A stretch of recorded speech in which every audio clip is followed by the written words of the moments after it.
What's up everyone, GameDad here, coming at you guys with a brand new collection series. This time we are taking a look at everything that I currently have in my Xbox One collection. So, come with me as we dive in and check out what is in part 1 of this collection. Assassin's Creed 4 Black Flag was released by Ubisoft Montreal in 2013, and this was actually the very first game I ever got for the Xbox One. So Christmas morning, it was there waiting for me. My wife had gotten me the day one Xbox One and Black Flag because she knew I was an Assassin's Creed fan, and honestly, this game was fantastic. And this was the last Assassin's Creed game where I actually went through and did everything, found it all. Up next is Assassin's Creed Unity, released by Ubisoft Toronto in 2014, and I was not really a fan of this one. It was pretty glitchy, the story was a little slow in my opinion, and yeah, there was some, cool team mechanics and stuff like that as you went through the story, but overall, I just didn't care for it, and I really didn't like the way they changed up controls in this one. And here we have Assassin's Creed Chronicles, released by Climax Studios in 2015, and this is actually 3 different games that cover China, India, and Russia, and as you can see, instead of being a full 3D open world, it's a 2.5D game. So everything is nice in 3D, really deep background, stuff like that, but it's a 2D side-scroller.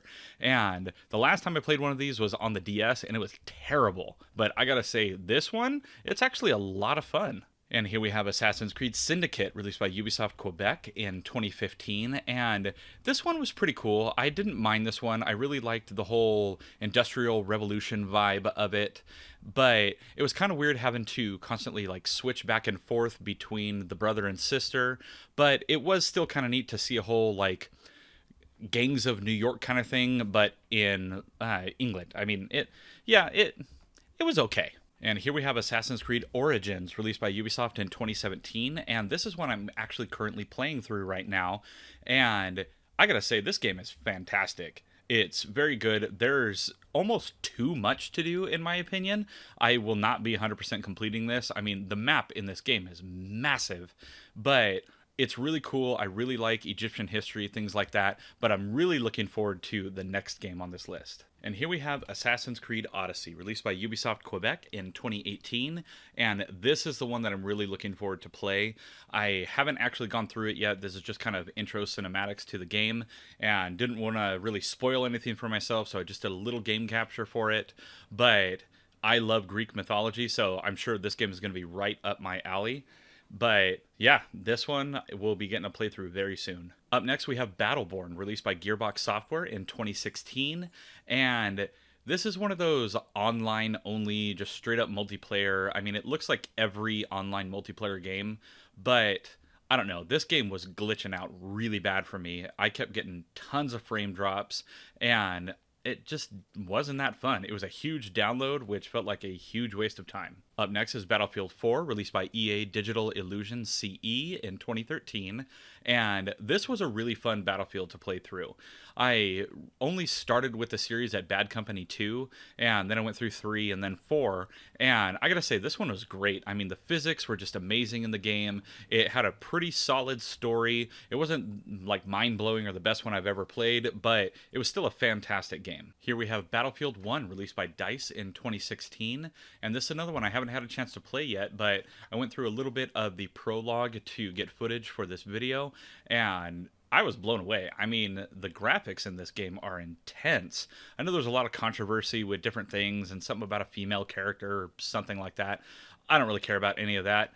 All I care is if a game is good or not, and from what I can tell, this is going to be a good one. And here we have Bioshock the Collection, released by Blind Squirrel Games in 2016, and this is a collection of Bioshock, Bioshock 2, and Bioshock Infinite.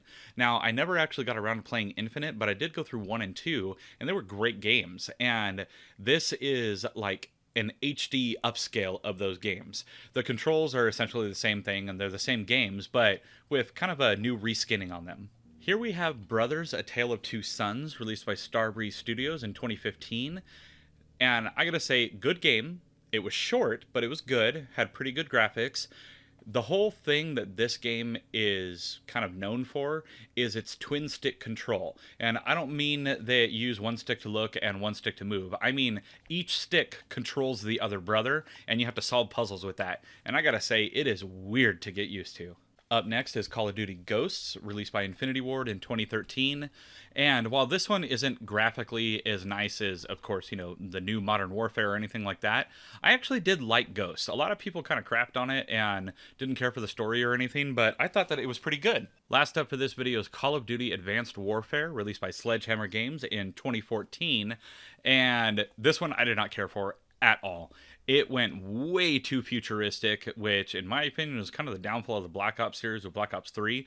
They just got too far into the sci-fi, and the Call of Duty games were always about realism, and this just wasn't doing it for me. I didn't really care for the story, and yeah, not great in my opinion. So there you have it, everyone. That is everything in part 1 of my Xbox One collection. Now, if you noticed any games that you have in your collection, or you have any recommendations so far for me, let me know down in the comments below. And while you're down there, please be sure to check out those like and subscribe buttons, as well as that little notification bell so you get an alert every time I got a new video coming out. Now, as always, I'm GameDad. I thank you guys for watching, and I'll catch you later.